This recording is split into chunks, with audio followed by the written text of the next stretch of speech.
আচ্ছা লাস্ট মোমেন্টে ফ্লাইটের টিকিট জোগাড় করা এত সহজ বলো? সম্ভব? ফ্লাইটে না হলে ট্রেনে যাব। হ্যাঁ আরে আরে সে তো জয়েন্টে চান্স পাওয়ার থেকে শক্ত। তাহলে গাড়ি বুক করো।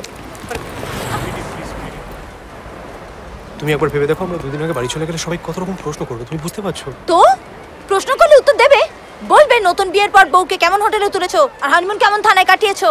কেন তার বেলা কোনো সাহস নেই? কি নেই? তোমার বাড়ি আমার অফিস কেলেঙ্কারি হয়ে যাবে মাইরি, প্লিজ একটু বোঝো।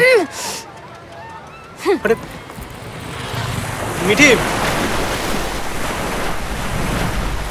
আমি বুঝলাম কি, আরে বল শুনেই না একবার মাথা ঠান্ডা করে একটা ভালো থেকে হোটেল বুক করি, 3 স্টার, দুদিন ওখানে থাকবো, তারপর বাড়ি চলে যাবো, কেউ কিছু জানতেও পারবে না, কিছু জিজ্ঞাসাও করবে না।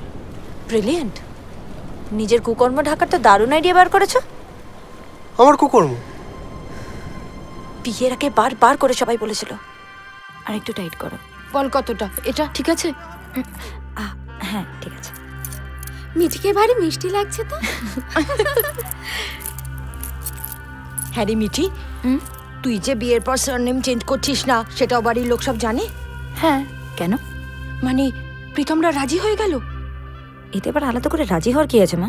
আজকালকার দিনে তো সবাই। আজকালকার দিন বলে কথা নয়, পাখি একবার খাঁচায় ঢুকে গেলে না সবাই তখন রূপ পাল্টায়। না না, আমার প্রীতম এরকম না, আমি খুব ভালো করেই জানি। ভুল ছিল, এখন তো মনে হচ্ছে ওরাই ঠিক। তা না হলে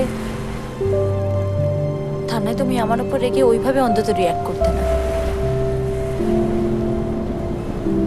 আমি ফেমিনিজম ঝাড়ছি, আমার জন্য থানায় রাত কাটাতে হয়েছে।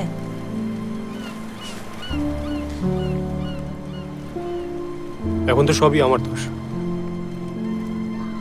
এরপর কোনো একদিন বলবে চাকরিটাও আমি জোর করে ছাড়িয়েছি। কি?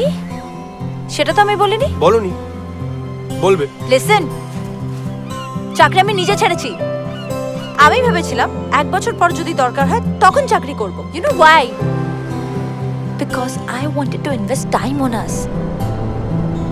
দেখো, এটাও একটা ভুল করলাম না আমি? এমন একটা ছেলের পেছনে সময় নষ্ট করতে চেয়েছিলাম যে কিনা বিপদে পড়ে আমারই ঘাড়ের উপর দোষ দিচ্ছে। আমি কিন্তু পই পই করে বলেছিলাম, মনে করে দেখো। আচ্ছা, কিন্তু কেন? কেন পাল্টাবো? দেখো, আমি যে ফ্যামিলিতে জন্মেছি, সেই ফ্যামিলির ভালো মন্দ সবকিছু নিয়ে আমি বড় হয়েছি। তাহলে হঠাৎ করে সেই ফ্যামিলির পরিচয় আমি কেন পাল্টাতে যাব? আর আমার ফ্যামিলি সেটা কিছু না, তাই তো? আরে বাবা, তোমার সাথেই তোমার বিয়ে হচ্ছে, তোমারই তো ফ্যামিলিতে যাব, তোমারই ফ্যামিলির সঙ্গে থাকবো, সেখানেই সারাটা জীবন থাকছি। আলাদা করে সেখানকার টাইটেল নেওয়ার আমার কি দরকার? আচ্ছা তুমি আমাকে বলো, তুমিও তো আমাকে বিয়ে করছো, তুমি নিজের টাইটেল পাল্টাবে? বলো, পাল্টাবে? শোনো, আমি আর এক মুহূর্ত এখানে থাকবো না। হয় তুমি আমার জন্য টিকেট অ্যারেঞ্জ করবে, না হলে আমার বাবাই আমার জন্য সব করে দেবে। ওকে? আমি আমার মধ্যে তো